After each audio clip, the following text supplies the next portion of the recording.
It took its sweet time arriving this year, but the cooler weather did finally get here, and the winter weather is just around the corner.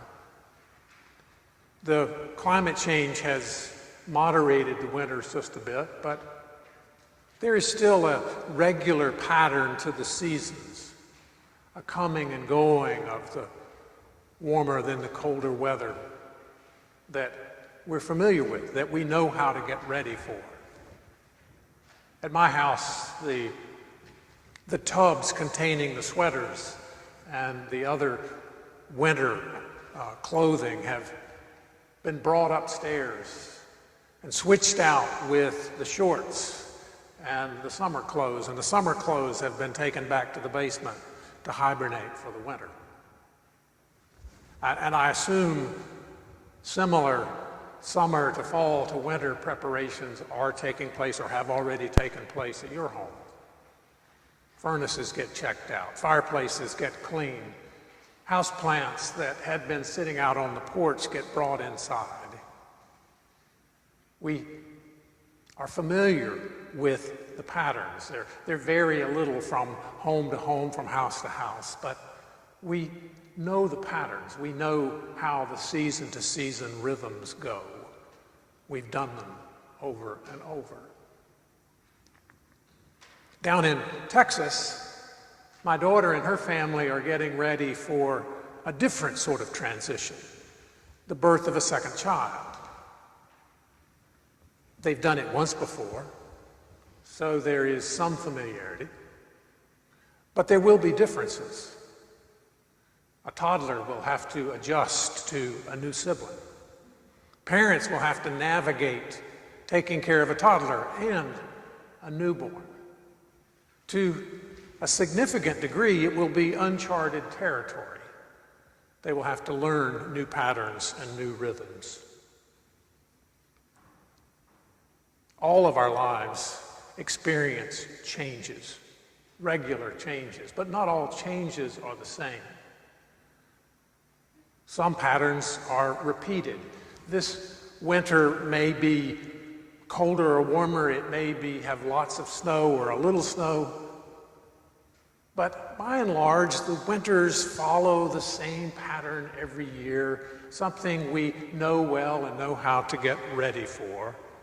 Other sorts of changes, however, don't fit those regular kinds of patterns, and they require us to make adjustments in our lives, to learn new skills, to let go of old patterns and rhythms.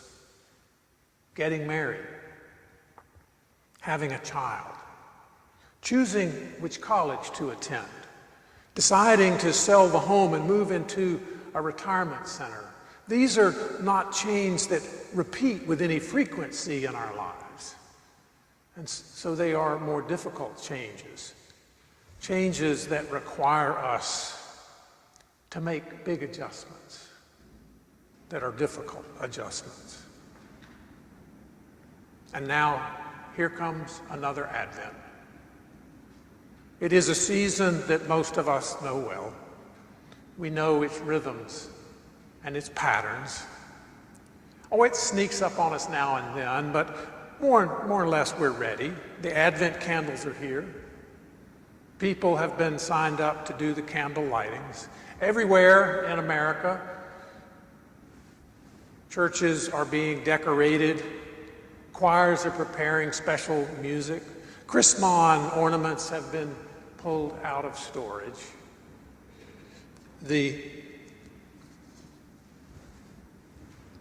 There's a regular rhythm to Advent, and most of us have done it many times, over and over. And these rhythms are woven as well into our secular preparations for Christmas. Some have already done shopping. Some have yet to begin. Lights and decorations are being retrieved from attics and from basements.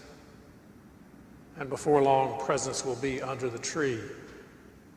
We know how the season will unfold. This season that many of us, this season of anticipation and preparation that a lot of us enjoy immensely. Advent candles will be lit each week. Days will get checked off on the Advent calendars. The presents will end up under the tree. Christmas carols will start to sneak into the worship service as we go deeper into the season. We know how it goes. We know exactly what happens, and people will get more and more excited, both children and adults, as the days move forward and finally culminate in the season's end with Christmas Eve worship, followed by Christmas morning. And then, as with other seasons, it will come to an end. Advent will be over, and before long, Christmas will be over as well. The ornaments will come off the tree, and the lights will be taken down. The Advent wreath will be put away. The Christmas carols will go on hiatus until next December. We know the rhythms. We know how it goes. But every year, the scriptures that begin the season of Advent try to shake us out of our comfortable rhythms and patterns. Jesus says there will be signs in the sun and the moon and the stars, and on earth distress among nations confused by the roaring of the sea and the waves.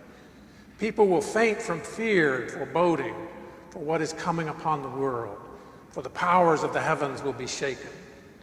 Then they will see the Son of Man coming in a cloud with power and great glory.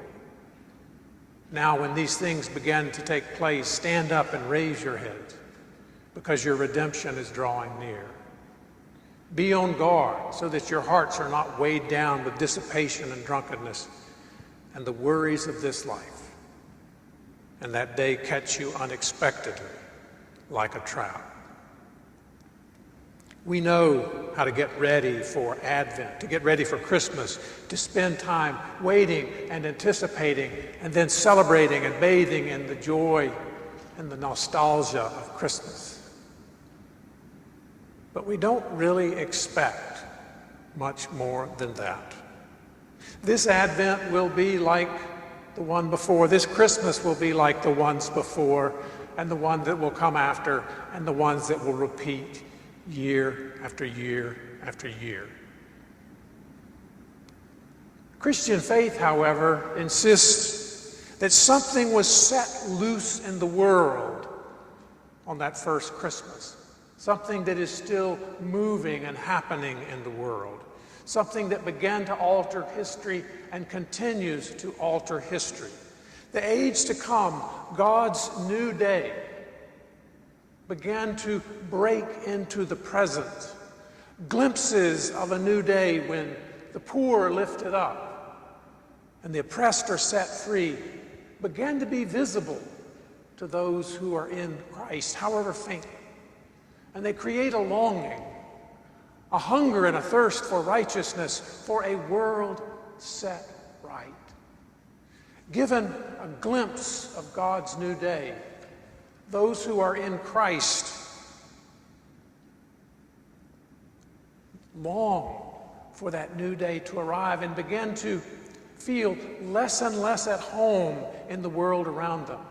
And so they begin to agitate and work for a world that looks more and more like God's new day. But all too often, Advent and Christmas and Christianity itself get domesticated and shrunk into something small and personal. A spiritualized self-help plan, or a little pie in the sky when you die. A casual observer could be forgiven for assuming that there is nothing cosmic or earth-shattering about Advent or Christmas. That the coming of Jesus makes no real difference. other than in the private internal lives of the faithful, or in what happens when they die.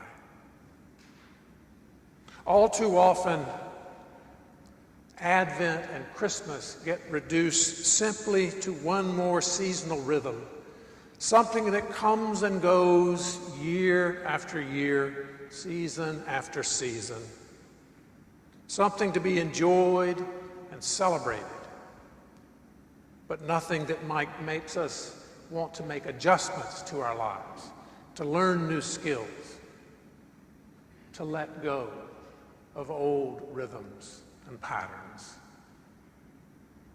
But if Jesus is the Messiah, the Christ, then the Messianic age has begun to break into the present in some way. If Jesus is really the Messiah, then God's plans to redeem and save humanity have begun. If Jesus is in fact the Messiah, then we are invited to do more than remember and celebrate what has happened. We are called to be a part of what is happening, agents, instruments of God's coming new day. Only then will we not be weighed down by the worries of this world and begin to,